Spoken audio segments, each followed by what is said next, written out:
Wan Nur betul ke sebutan cikgu? Hai Wan Nur Dawisha, welcome to MCB. Okay, ni sekarang cikgu nak cerita pasal Sabah. Okay, Sabah ni untuk pengetahuan kamu mulai tahun 1881. Boleh saya? Kuku nak tahu. 1881 hingga 1941, Sabah dijajah oleh Syarikat Berpiagam Utara Borneo, SBUB. SBUB ni syarikat dari mana? SBUB ni adalah sebuah syarikat perdagangan British yang mula-mula diasaskan oleh dua beradik dari Britain. Okay. Kemudian mereka untuk menjaga syarikat perdagangan itu supaya tidak diancam oleh mana-mana kuasa luar, mereka meminta supaya kerajaan British memberi satu piagam. Piagam ni macam satu jaminan keselamatan. Okay, satu jaminan keselamatan supaya syarikat perdagangan ini tidak diganggu-gugat, tidak diserang oleh mana-mana kuasa luar ketika mereka menjalankan perdagangan di Sabah. Sebenarnya ketika syarikat ini bertapak di Sabah, mereka meminta pajakan daripada Sultan Brunei untuk memajak beberapa kawasan di Sabah tu untuk dijalankan perdagangan, dan Sultan Brunei membenarkan. Okay, bila mereka mendapat pajakan tu, syarikat ni dia renew every 10 years dia renew dengan Sultan Brunei untuk menjalankan perdagangan di Sabah ni. Dan bagi menjamin keselamatan syarikat ini, maka syarikat ini telah meminta satu piagam diraja daripada kerajaan British supaya kerajaan British akan menjaga mereka dari segi hal ehwal luar. Maksud dia, jika berlaku apa-apa kepada Sabah atau diserang oleh mana-mana kuasa luar, maka kerajaan British perlu membantu syarikat ini. Okay, sebab itulah syarikat perdagangan ini dikenali sebagai Syarikat Berpiagam Utara Borneo, sebab dia dah dapat piagam dari kerajaan British. Okey, bermula tahun 1881 hingga 1941, Sabah dikuasai oleh Syarikat Berpiagam Utara Borneo. Okey, kemudian pada tahun 1941 sehingga 1945, Sabah dijajah oleh Jepun. Samalah. Okay, samalah kita dijajah oleh Jepun. Tanah Melayu juga dijajah oleh Jepun. Indonesia, Filipina semua dijajah oleh Jepun. Apa beza dengan Syarikat Borneo Utara? Sama. Okay, SBUB dengan SBUB ni sama aja, don't worry. Kemudian apabila Jepun menjajah Sabah, sama seperti Jepun menjajah negara kita, berlakunya inflasi ekonomi, berlakunya wabak penyakit, okay? Berlakunya kegiatan penyeludupan barang, sebab ketika penjajahan Jepun telah dikenakan sekatan ekonomi oleh US. Bila sebuah negara dikenakan sekatan ekonomi, nak dapat barang makan pun susah, apatah ubat-ubat.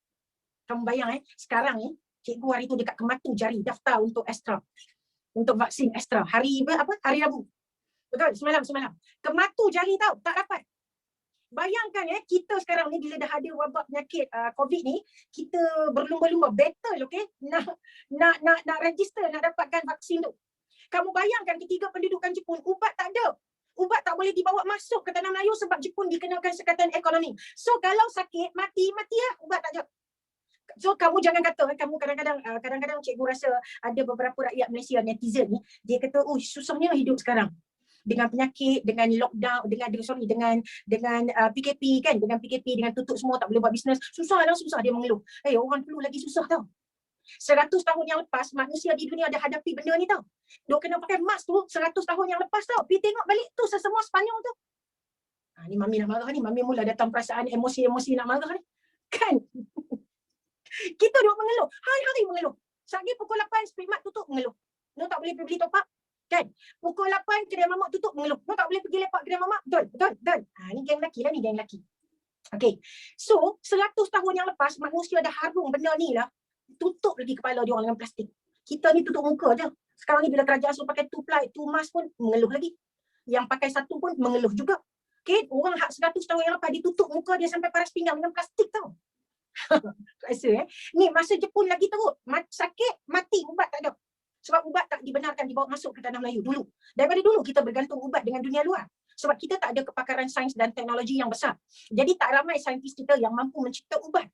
Ubat-ubat dibawa masuk dari luar. Kamu kena ingat tu. Kamu tengok vitamin yang kamu makan tu. Syarikat dari mana? Dari luar tau. Okay, sebab tu perkembangan sains dan teknologi penting untuk sesebuah negara. Sebab bila kita tak ada pakar sains dan teknologi, maka macam inilah jadi. Okay. Bila Sabah dijajah oleh Jepun, berlaku inflasi ekonomi, berlaku keadaan ekonomi yang tidak stabil, berlaku keadaan yang menyebabkan SBUB tak mau lagi menanggung benda ni. They don't want to bear semua kerugian. Dia tak mau sebab dia syarikat perdagangan.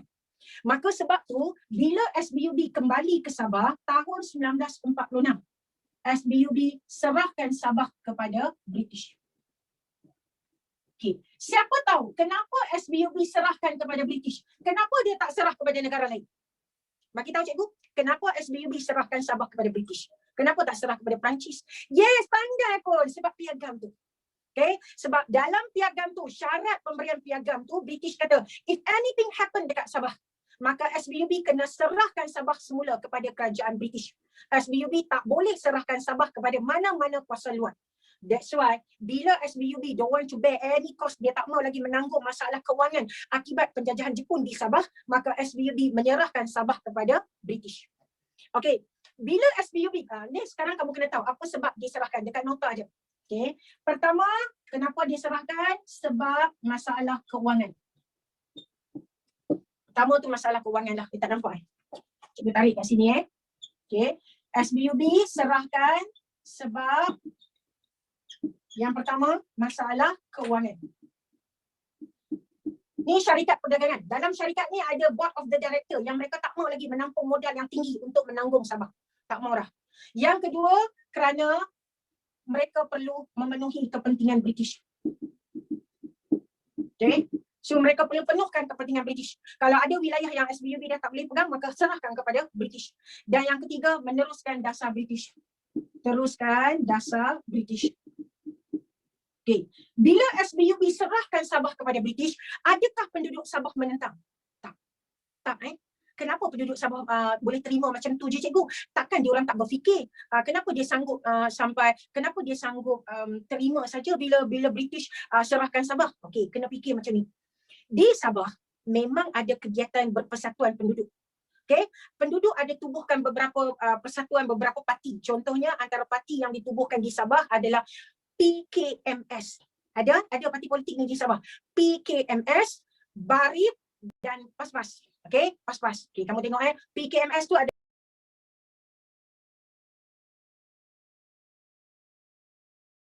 Persatuan Kebangsaan Melayu Sabah kalau tak salah cikgu. Barib ni Barisan Pemuda Labuan. Barisan Pemuda, tak ingat, Barib. Barisan Pemuda Sabah. Okey. PAS-PAS ni macam Persatuan Sahabat Pena Sabah. Okey.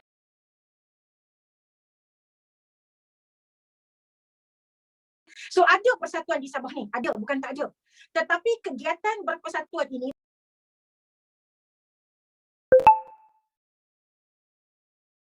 bersifat sederhana.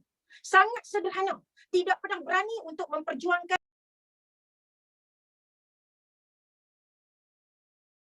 kemerdekaan Sabah. Tak berani. Okay, ada. Kegiatan berpersatuan ni ada di Sabah. Ada pertubuhan-pertubuhan ni di Sabah. Memang sebut yang ada kat nota kamu tu. Ada Barib, ada PAS-PAS, ada PKMS.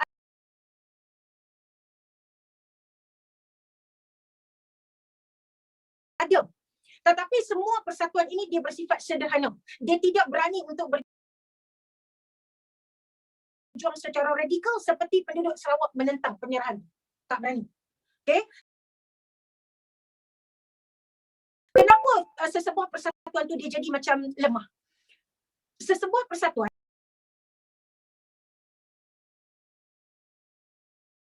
atau sesebuah parti politik dia jadi lemah pertama kerana kepimpinan yang tak baik. Kalau pemimpin-pemimpin dalam tu tidak berkarisma, tidak ada leadership yang hebat, tidak ada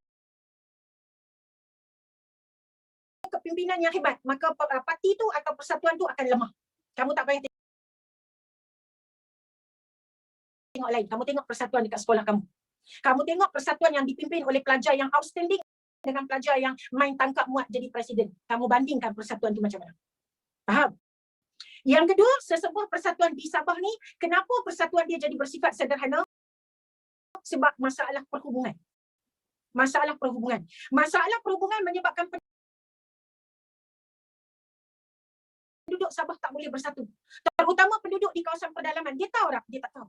Boleh kehimpun penduduk pedalaman untuk menentang? Tak boleh sebab masalah geografi. Okay, masalah tu yang menyekat perjuangan mereka. Okey, satu lagi, apabila British nak ambil Sabah. British ni dia tahu dah macam mana nak gula-gulakan pemimpin parti-parti ni. Ni mana cikgu tak tulis kan, pemimpin tu yang tadi parti-parti tu PKMS. Dia dah tahu dah. Yes, they manipulate the situation. Macam mana nak manipulate orang kita over duit. Sampai lah bagi duit, bagi jawatan penting, tutuplah mulut. Benda ni berlaku sampai sekarang tau, sampai sekarang. Cikgu nak cerita kat kamu, antara kan sebelum ni cikgu cerita kat kamu tentang kerajaan Turki Uthmaniyah di Turki tu. Pernah tak cikgu sentuh? Pernah tak cikgu sentuh? Tak pernah. Okey. Kalau kamu tahu peristiwa kerajaan Turki Uthmaniyah ni diasaskan oleh Uthman Ertugrul yang merupakan seorang pembesar di daerah Saljuk ni. Ini cikgu saja nak cerita balik supaya kita buka minda kamu untuk memahami tentang bagaimana kekuatan sesebuah kerajaan tu. Okey. Turki Uthmaniyah ni sebuah kerajaan Islam yang telah bertapak di dunia Eropah. Dia menakluk satu kerajaan Rom Timur. Rom Timur tau. Rom ni satu empire yang luas yang dikuasai dan diluaskan oleh dua tokoh Rom yang hebat, iaitu Julius Caesar dan anak saudara dia Augustus Caesar. Ketika pemerintahan mereka, empire Rom ni sangat luas. Kalau kamu nak rujuk empire Rom, Eropah sekarang. Okey. Ketika zaman Nabi ni dia pernah, Nabi Muhammad SAW ni dia pernah menghantar utusan kepada Maharaja Rom, iaitu Maharaja apa yang lupa dah. Maharaja Rom ni. Lupa.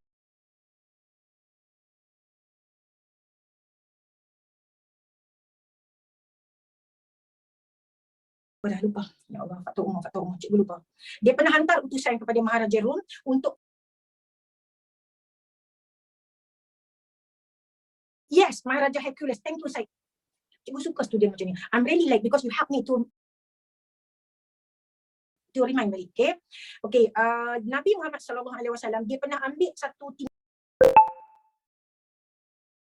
tindakan untuk menghantar, untuk menyebarkan Islam sampai ke Rom. Dan ketiga itu utusan Nabi Muhammad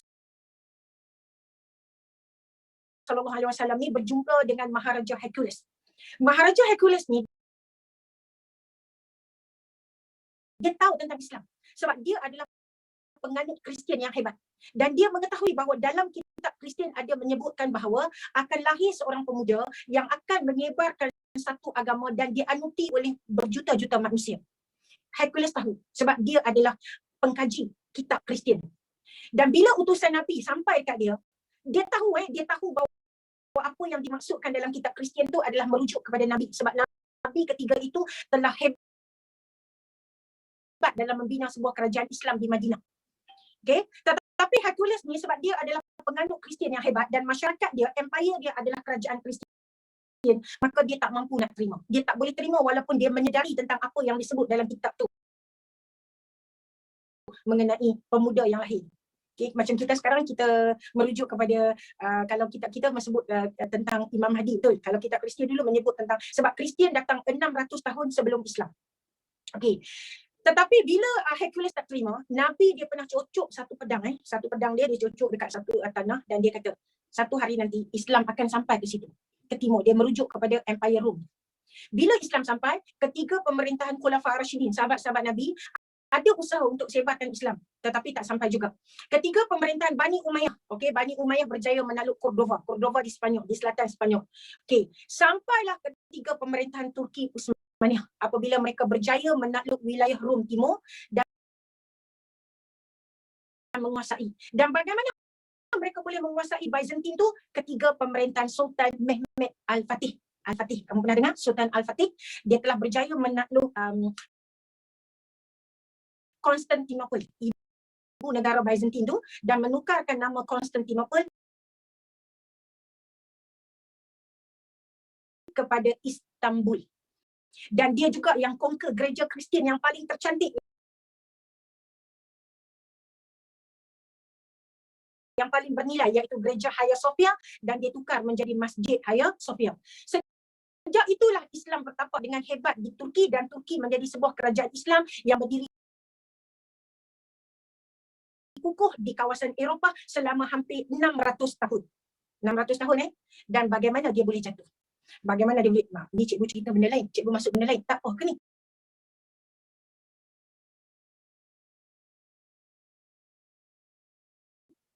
Sekali kamu tanya pula, apa Cikgu Rosakilanya buat melalut ni? Tak apa cikgu nak cerita. So, bila Turki Utsmaniyah mentadbir, dia memperkenalkan beberapa dasar yang menyebabkan ramai orang Kristian memeluk Islam. Okay? Jadi Kristian bukan lagi jadi identiti kepada negara Eropah, sebab ada negara Eropah, ada masyarakat Eropah yang telah memeluk Islam kerana dasar-dasar sosial Turki yang hebat. Tetapi setelah Turki mentadbir selama 600 tahun, manusia ni bila berada di puncak kegemilangan selama 600 tahun, ada tak waktu kejatuhan? Ada. This is hidup. This is the reality yang we have to learn about life. Akan ada permulaan, akan ada pengakhiran. Akan ada kejatuhan, akan ada kegemilangan. Faham? Okay, dia macam tu. Dia hidup ni ada dua tu, pilihan. Berjaya, gagal. Hidup, mati. Lelaki, perempuan. Tengah-tengah tak ada. Okay, kita tak ada. Kita tak ada tengah-tengah. Kita dalam hidup ada dua je. Okay, so ketiga kegemilangan tu, ketiga kemuncak kegemilangan ni, kita kena refer balik apa yang intelektual Islam seperti Ibnu Khaldun cakap. Ibnu Khaldun kata, apabila sesebuah kerajaan tu gemilang, akan ada frasa kesenangan. Apabila frasa kesenangan itu, biasanya pemimpin-pemimpin dan rakyat akan mudah lupa diri. Betul? Setuju tak?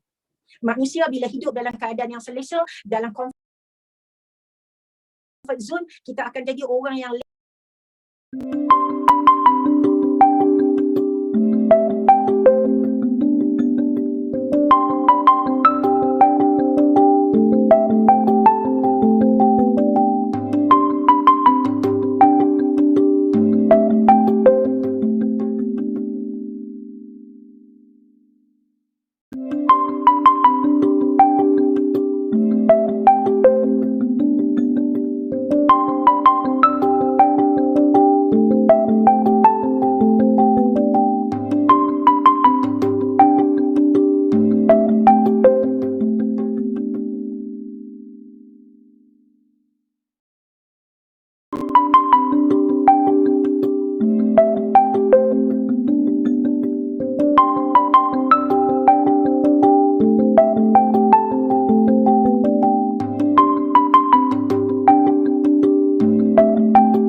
orang yang tak adil, orang yang suka rasuah, orang yang nak kaya, lagi nak kaya, lagi nak kaya, lagi nak kaya. Ketiga nak kaya itu, dia buat rasuah, dia menipu orang, dia zalim, betul? Ni apa yang Ibnu Khaldun kata. Dalam hidup manusia, dalam sesebuah kewujudan kerajaan akan wujud frasa kesenangan. Akan wujud.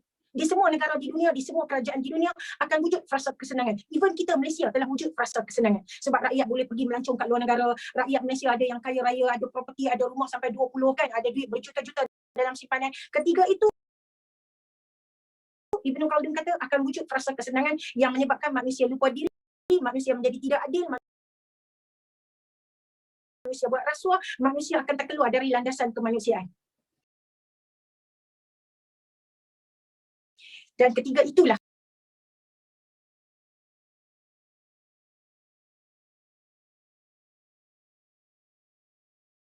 Turki Utsmaniyah juga menghadapi frasa tersebut.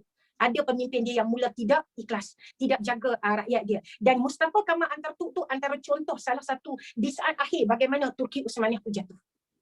Sebenarnya tadi Mami nak cerita apa? Mami nak cerita apa pada peringkat awal? Aduh, Mami lupa lah ni. Ni, bagaimana British menawarkan duit, sogok duit kepada pemimpin-pemimpin parti politik atau persatuan di Sabah. Okey, antara fasa-fasa kejatuhan kerajaan atau manusia ni, apabila dia mudah disogok, apabila orang mudah memberi dia duit, memberi sogokan kepada dia, memberi rasuah, maka dia boleh bocorkan rahsia, dia boleh tutup mulut kepada sebuah kejahatan, dia boleh tutup mata dengan satu realiti dan dia tak akan menunaikan tanggungjawab dia sebagai manusia yang ada jiwa kemanusiaan. Faham tak? Ke Mami cakap ni tinggi sangat? Kamu tak boleh nak faham? Ke hampa pening lalak apa benda orang tua tu duduk sembang ni? Aku tak faham, aku mula melalut dah ni. Kan? Tak faham kita kan? Apabila manusia berada dalam frasa ni, dia mudah sangat disogok dan inilah yang berlaku kepada kerajaan Turki Uthmaniyah sehingga akhirnya wilayah-wilayah milikan Turki Uthmaniyah diambil dan dijajah oleh British termasuk Palestin. Faham tak? Sama lah ni pemimpin Sabah. Macam mana British nak bodohkan diorang, nak tutup supaya jangan wujud penentangan? Bagi duit, bagi jawatan tinggi. Kamu tak percaya benda ni happen dalam dunia moden sekarang? Bagi duit, bagi jawatan tinggi, bagi dia kesenangan, maka dia akan tutup satu rahsia. Dia akan bersungkukul dalam satu jenayah. Dia akan tutup segala kejahatan manusia, kelemahan dia. Okey, siapa-siapa pula, mana-mana pun. So, bila Sabah diserahkan kepada kerajaan British, tiada penentangan daripada geng pemimpin-pemimpin parti tu. Tiada penentangan dari persatuan-persatuan tu, walaupun persatuan telah diwujudkan di Sabah, walaupun telah ada kesedaran masyarakat Sabah untuk wujudkan persatuan, tetapi menjadi sederhana berpecah belah kerana mereka ni, pemimpin ini telah dikaburi oleh British dengan sogokan duit dan jawatan. Maka apabila Sabah diserah kepada kerajaan British pada tahun 1946, tiada penentangan. Dengan rela hati masyarakat Sabah akhirnya dijajah oleh British sehinggalah Sabah masuk Malaysia. Clear? Faham? Nanti jangan kata, awak ni penduduk Sabah ni tak ada kesemangat nasionalisme. Pasal apa terima je? Ni sebab ni. Sebab duit, sogokan, jawatan akan melumpuhkan manusia. Antara 3 ta, ni Ustaz Cikgu ajar, antara 3 ta yang memusnahkan hidup seorang lelaki. Harta, tahta, wanita. So anak lelaki, watch out ni. Okay, Ustaz Cikgu dulu ajar. 3 ta yang melumpuhkan seorang lelaki. Harta, tahta. Tahta tu maksudnya kedudukan. Tata.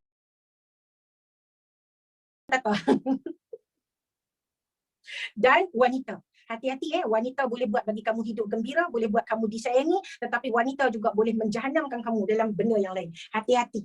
Sebab tu ketika Nabi Muhammad SAW menyebarkan Islam di kota Mekah, apa yang orang Arab Quraisy tawarkan kepada Nabi supaya Nabi berhenti jangan sebarkan Islam. Inilah dia. Mereka offer jawatan kepada Nabi, mereka offer harta dan mereka offer wanita. 3 ta ni hati-hati wahai anak-anak lelaki. Okey, habislah kita bab 4. Kalau lelaki tu gay, Nurul Adriana kan dia bangkitkan satu persoalan. Kalau lelaki tu gay, lelaki gay pun awak dia tak gila harta ke? Dia pun gila harta tau, gay ni pun. Takkan dia sanggup jadi gay yang duit tak ada? Takkan dia sanggup jadi gay yang sengkit duit tak ada? Jadi siapa nak ke dia? Dia mungkin lemah dengan harta.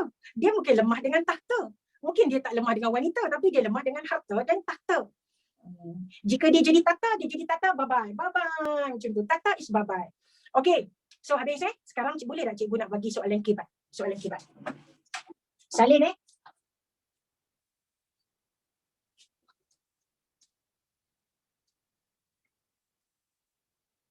cikgu nak tengok. Boleh tak jawab?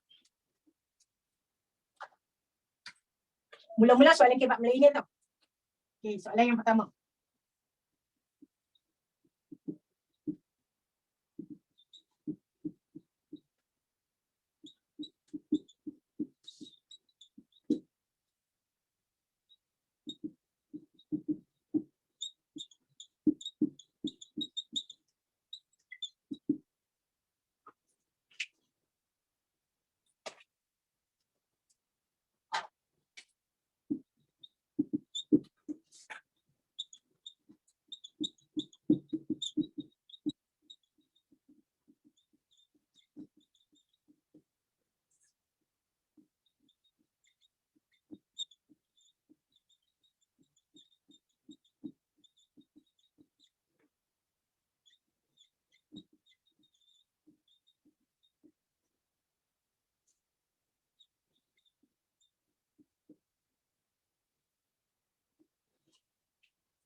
Boleh? Boleh? Nak buat soalan exam, buatlah. Mami, cikgu ni main spontan dia tulis. Okay, kamu nak tiru-tirulah. Tak kisah. Ilmu perlu di-share. Take it. Ayat contoh dapat markah kan, Miss? Boleh? Ayat contoh 1 markah. Berapa markah? Oh, yang ni 4 markah. Soalan kedua 4 markah. Okay, 4 markah. Ni 8. Sekarang pukul Sekarang pukul, Mami tak pakai jam lah. Sekarang pukul 10:09. So, kita tengok soalan yang pertama. Siapa yang berani nak jawab? Tell me siapa yang berani, siapa yang sanggup utarakan idea macam mana nak jawab ini. Ya Atif, based kepada apa yang cikgu terang tadi, Atif. Okay, soalan yang pertama. Cikgu nak tanya jika anda adalah seorang pemimpin Melayu yang terdiri daripada golongan intelektual, apakah langkah anda untuk menentang Melayu ni? Sekarang cikgu nak tanya, apa perkara pertama yang ada dalam otak kamu sekarang?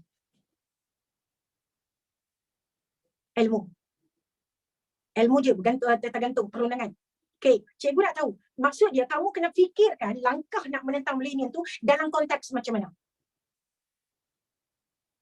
Menggalakkan tujuan membangkitkan nasionalisme, sebarkan ilmu, menyubuhkan. Yes, betul. Dengar bila kamu jawab macam ni, jangan jawab dalam konteks sekarang apa yang kamu akan buat. Sebab Malayan Union ni berlaku tahun 1946. Jadi bawa diri kamu untuk fikirkan, untuk imagine diri kamu adalah orang Melayu yang cerdik tahun tu. Bukan tahun sekarang. So jangan bagi langkah yang langkah yang dikaitkan dengan sekarang. Contohlah, kalau langkah yang kaitkan dengan sekarang, contohnya kamu kata, saya akan menggunakan media sosial bagi menyebarkan semangat nasionalisme kepada seluruh rakyat. Tak boleh. Sebab waktu tu tahun 1946 tak ada media sosial weh. Bawa diri kamu untuk jadi pemimpin yang cerdik pandai Melayu tahun tu. Sebab Melayu ni tahun 1946. So jangan bagi langkah yang dikaitkan dengan sekarang. Yang ni yang pertama kamu kena faham. Sebab bila menjawab soalan kebat, you have to understand very clear apa kehendak soalan. Bukan apa yang kamu tahu. Kehendak soalan tu apa. Okay. So pandai pun membuat persatuan betul, menubuhkan persatuan betul, menyatu padukan rakyat betul, menulis di dalam akhbar betul. Ambil balik jawapan apa yang orang Melayu dah buat untuk menentang Malayan Union. Sama jawapan tu. Orang Melayu menubuhkan persatuan-persatuan, menubuhkan UMNO, menulis di dalam akhbar, membuat bantahan, menyeru rakyat untuk bersatu. Ini semua sama. Semua jawapan dia betul. Okay? Bawa diri kamu untuk jadi pemimpin Melayu pada saat itu, bukan pada saat sekarang. So jangan bagi langkah yang dikaitkan dengan sekarang. Contoh kalau kamu kata mengubah perlembagaan persekutuan negara kita. Tak boleh. Sebab perlembagaan dibuat tahun 1956. Jangan bagi ayat yang macam tu. Sebab ni dia merujuk kepada milenial. So milenial tahun 1946. Okey, yang ni. Semangat nasionalisme di Sabah telah wujud bagi menjaga kepentingan kaum tertentu. Namun penyerahan Sabah kepada British tidak memperlihatkan sebarang bentuk penentangan. Mengapakah berlaku keadaan sedemikian? Kamu faham tak soalan ni? Mula-mula nak masukkan apa? Mula-mula masukkan apa? Cikgu tanya, mula-mula kena masukkan apa? Salah, bukan kelemahan pemimpin. Mula-mula kena masukkan apa? Piagam, salah? 4 markah, no need to cerita pasal piagam. Sebab apa? Bagi ayat yang, jangan bagi ayat tergantung. Nasionalisme, bukan? Mula-mula kena sebut tentang apa? Nak jawab ni. Faktor geografi, bukan? Persatuan. Persatuan apa? Tadi ada student yang jawab persatuan. Persatuan, ada student jawab. Ya, nama persatuan. Pandai. Ni yang cikgu cari. Ni yang cikgu cari. Because you know what? You understand the question. Kamu kena. Semangat nasionalisme di Sabah telah wujud bagi menjaga kepentingan kaum tertentu. Dekat sini, ayat ni kamu kena sebut beberapa persatuan yang ada di Sabah ni. Okay? Sebab nak buktikan memang telah wujud semangat nasionalisme ni. Persatuan-persatuan ni memang ditubuhkan untuk menjaga kepentingan kaum tertentu, untuk membela nasib mereka. Contoh PKMS, Barik, PAS-PAS, memang dia menjaga kepentingan, dia menjaga perjuangan sosial ekonomi masyarakat Sabah. Kena sebut. Okay? Kemudian barulah cakap kenapa tidak memperlihatkan sebarang bentuk penentangan. Baru bagi reason. Kenapa persatuan ini tidak menentang penyerahan Sabah? Kenapa persatuan ini bersifat sederhana? Kena terangkan. Kalau tak bagi nama tak dapat. Because kamu kena sebut nama tu untuk menunjukkan memang telah wujud kesedaran persatuan. Memang telah wujud kesedaran nasionalisme. Jadi kamu nak buktikan memang telah ada kesedaran nasionalisme di Sabah tu ada. That's why kamu kena sebut persatuan. Tak sebut semua pun tak apa. Ingat satu. Ingat satu. Sebab kamu nak buktikan memang telah wujud nasionalisme di Sabah tu. Telah wujud kesedaran untuk membela nasib rakyat dia. Telah wujud dengan kemunculan persatuan tersebut. So kamu bagilah satu contoh kalau tak ingat 3-4 contoh. Tetapi adakah persatuan ini berjaya menentang penyerahan Sabah kepada British? Tak. Bila tak tu kena bagi tahu. Kenapa tak? Bagilah tahu sebab persatuan ini bersifat sederhana.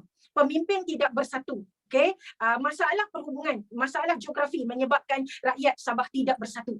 Kemudian apabila British memanipulasi keadaan ini dengan menawarkan jawatan-jawatan dan sogokkan wang kepada ahli-ahli persatuan, maka akhirnya penyerahan Sabah itu tidak mendapat tentangan seperti mana penyerahan Sarawak terhadap kerajaan British. Okay, terangkan macam tu. Cikgu nak kamu faham soalan. Sebab kebat ni, setengah orang kata dia ni makanan dia. Dia dengan mudah dia boleh bagi macam ni je isi. Tapi ada setengah student bila dia nampak kebat dia blur. Dia stuck kat situ. Dia mula jam kat situ. Okay, so fahamkan soalan tu sebenarnya dia nak apa. Mula-mula dia nak apa. Macam tadi cikgu cakap. Soalan ni kamu kena fahamkan bahawa kamu kena bawa diri kamu jadi pemimpin tahun 1946. Bukan pemimpin dunia sekarang. Bukan pemimpin Malaysia sekarang. Bukan. So kena fikirkan apa langkah yang boleh dibuat pada tahun 1946 tu. That's why cikgu cakap antara langkah yang tak boleh buat ialah menggunakan media sosial. Contohlah, contoh. Ataupun mengubah perlembagaan negara. Tak boleh buat sebab perlembagaan negara belum dibuat waktu tu. Sama dengan ini. Nak buktikan bahawa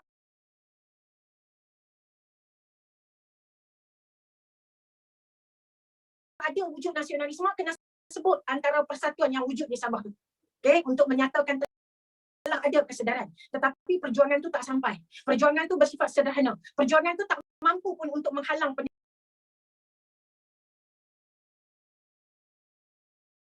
penyerahan Sabah kepada British. Kenapa? Then give the explanation. Faham tak? Tu je. Nak salin soalan, nak SS, faster. 1, 2, 3. Habis. Apa email miss? Email cikgu nak email personal ke, email sekolah ke, email nak ajak cikgu pergi makan ke, email nak beli rantai emas, gelang emas kat cikgu ke, macam mana? Oh, email personal. Rosakila Ismail. So dia jadi Rosakilai.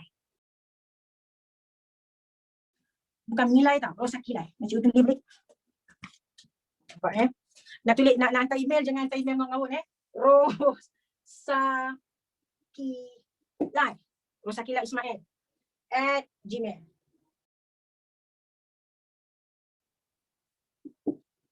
Okay? Nombor cikgu, nak tanya soalan. Kan dalam kita ada grup Telegram. Kamu tak buat grup Telegram. Buatlah grup Telegram, masuk. Kan cikgu. Okay. Nombor cikgu, nak tanya soalan je tau. Atau nak belanja, atau nak beli gelang emas, atau nak beli rantai emas. Ni nombor ni. 2207 829. Cikgu share pada kamu. Tiada sebarang rahsia.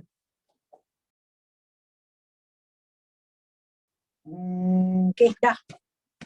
Oh, nak tanya soalan. Okay. Ada student yang tanya cikgu, macam mana nak buat kerja khusus, kajian kes?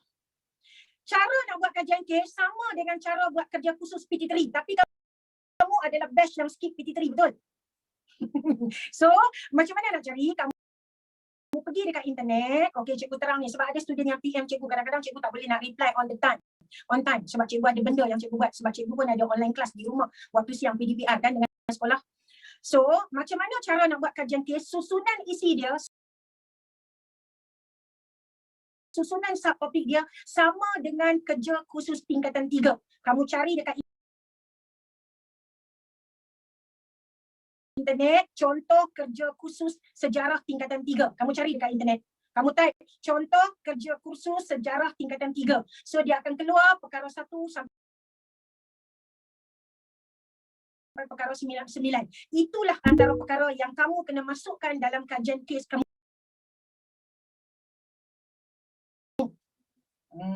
Faham? Okay. Kerja khusus ni dibuat oleh pelajar dulu yang sejarah tingkatan 3 dulu. Tetapi telah ada dalam internet ni, telah ada. So rujuk dia kat situ. Kerja khusus tu dia ada perkara pertama sampai perkara 9. Contohnya objektif kajian, okey. Apa dia lagi, rujukan, isi kandungan, semua ada. Ada 9 perkara. So cari je dekat internet. Okay. Terima kasih kelas, saya pernah buat tahun lepas. Okey, buat sama macam tu. Terima kasih kelas, cikgu sayang korang jauh di mata, dekat di hati. Whatever kelas yang MC offer secara percuma, don't wait, jangan nak malas, join je. Okay? Sebab MC selalu tawarkan kelas-kelas percuma sebagai tanda sedekah, tanda sayangnya MCP pada kamu. So please appreciate it. Bye-bye kelas. Assalamualaikum warahmatullahi wabarakatuh dan salam sejahtera. Jaga diri, jangan duk keluar pergi kedai lama-lama. Atif, Alif. Hampa balik. Pergi kedai beli barang balik. Mandi. Okay, bye-bye.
No need to say sorry. No, tak ada salah, tak ada dosa.